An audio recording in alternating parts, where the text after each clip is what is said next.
I can't tell you how completely freeing it is to not be selling anything at all. If you are new here, welcome. Been a salesman most of my life. Was selling cars for about the past 5 or 6. Ups and downs, made good money at it, didn't make money at it, all the in-betweens. But this is what is completely freeing about it.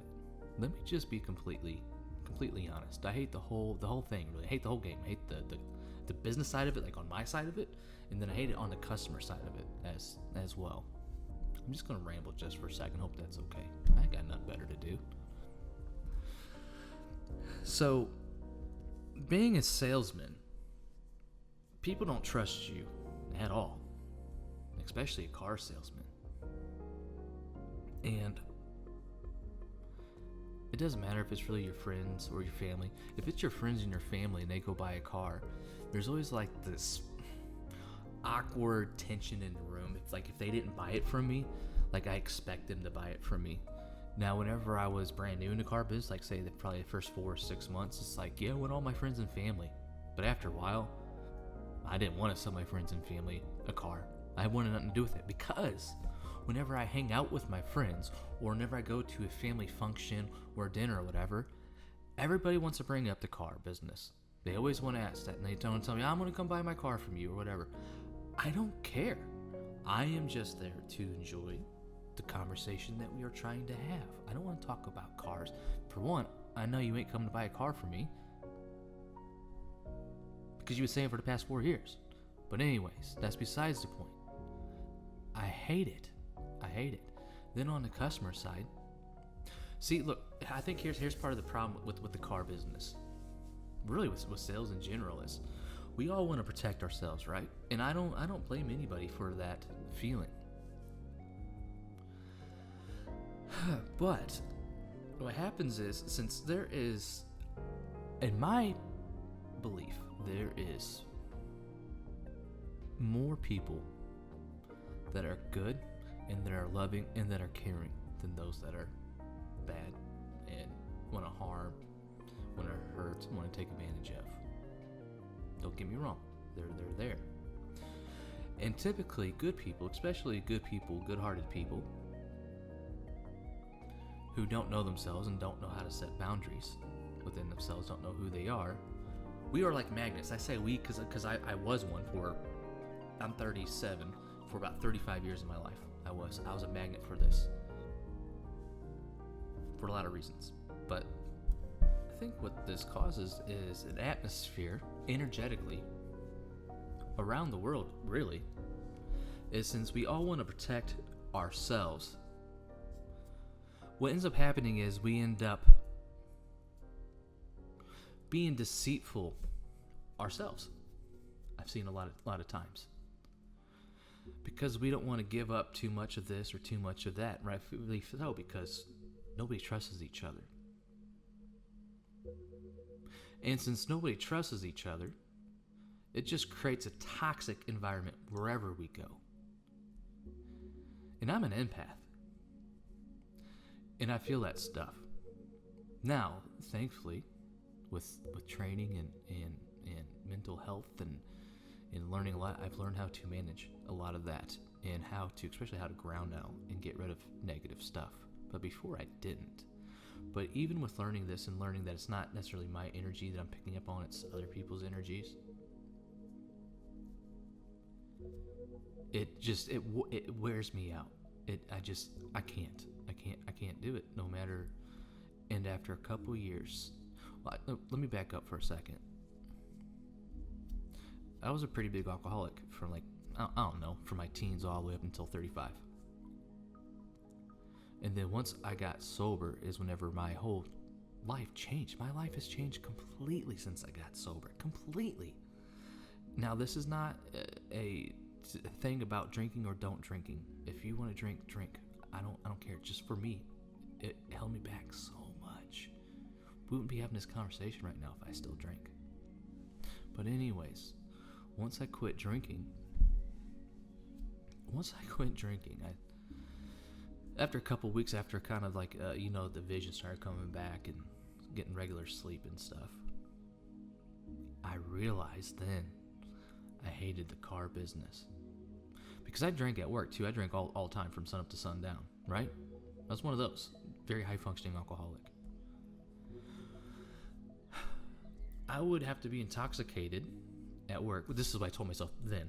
I would be intoxicated simply so I can muster up the energy, the goofiness, help people get their guards down, their walls down, just so they can be comfortable. So we can talk business and just get you a car, whether it's going to work or not. I could really care less if he was going to buy or not. My job, how I saw it as myself, which helped me, it was to my benefit. I didn't care if you bought a car or not. Now say I didn't care about your experience. Of course I wanted you to buy a car and buy it for me. But what I'm saying is, if it wasn't the right car, if you couldn't afford that car, or whatever the case may be, it's okay. It was okay with me. And so I really made it a low pressure situation. Because there was no pressure. There was no pressure from me. And I worked at dealerships where the funny thing is, like, I was always able to do, it's called closing your own deals, right? I didn't need a manager to come in and close my deals. The dealerships I worked at where a manager would have to come in and close the deals instantly. Pressure. Instantly. Like, and I feel it as myself, but yeah, they got the sale, right? And my belief is I shouldn't have to ask you to buy something. If you want it, then buy it. Now, as a professional, I will give you all the insight, the tools, the information to help you make an educated purchase decision. I will help you with your finances. I can help you out so many different ways. But it's for information.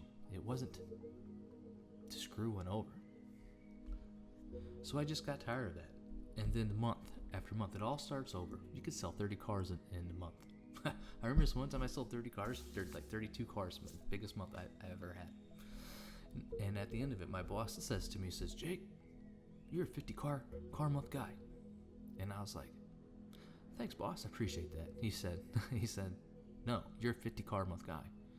And so basically, I realized later what he was saying was, why wasn't I performing at my potential? Because 30 cars a month was really easy for me to do. And he didn't understand that I didn't want to do 50. I didn't want to do 60. I was just kind of flowing with whatever. I was just making people comfortable. But anyways, here's another tech story since we're talking about this. One of the things I hated about the car business. I had this repeat customer of mine.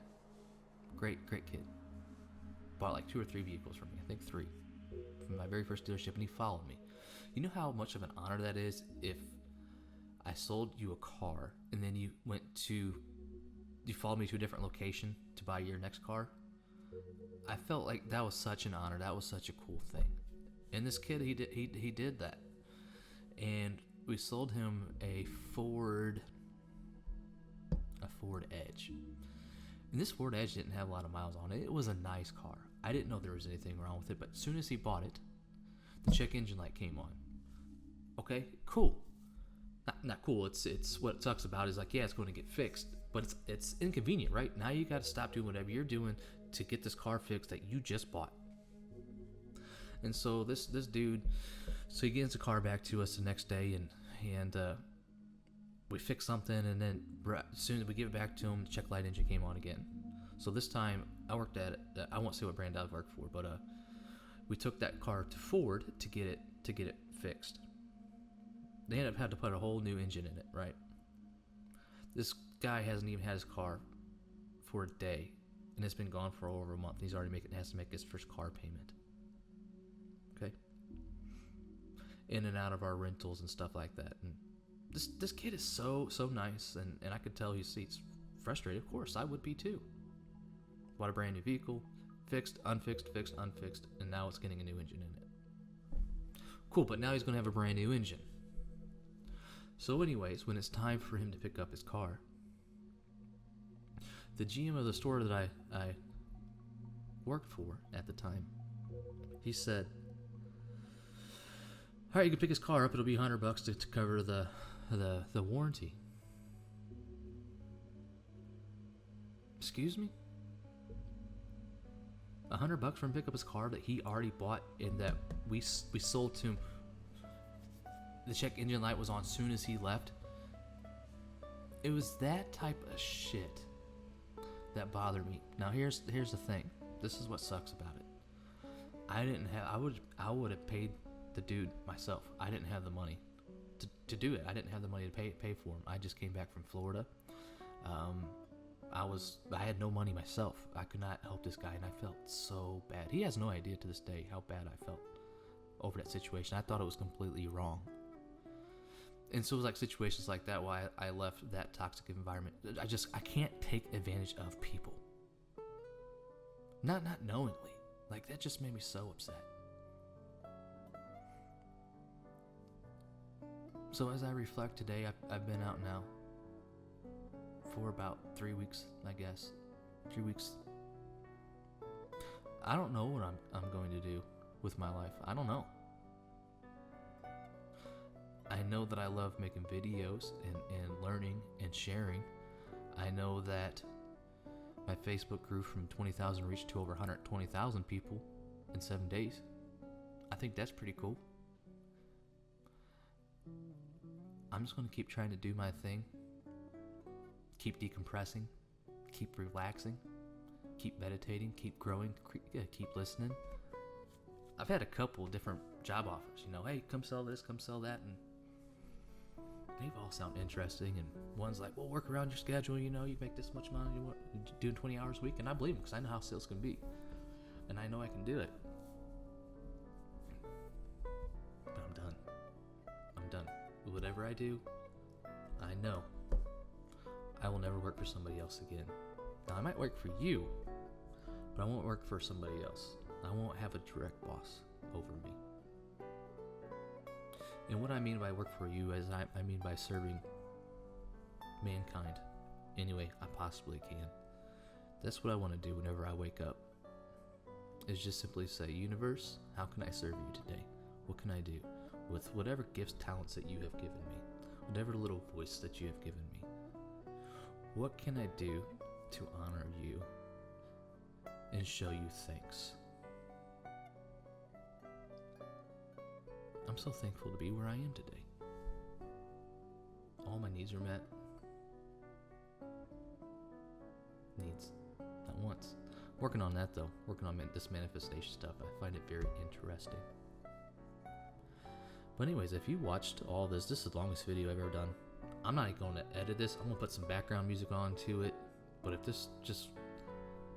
I resonate with you, I appreciate it. Let me know that you watched the whole thing.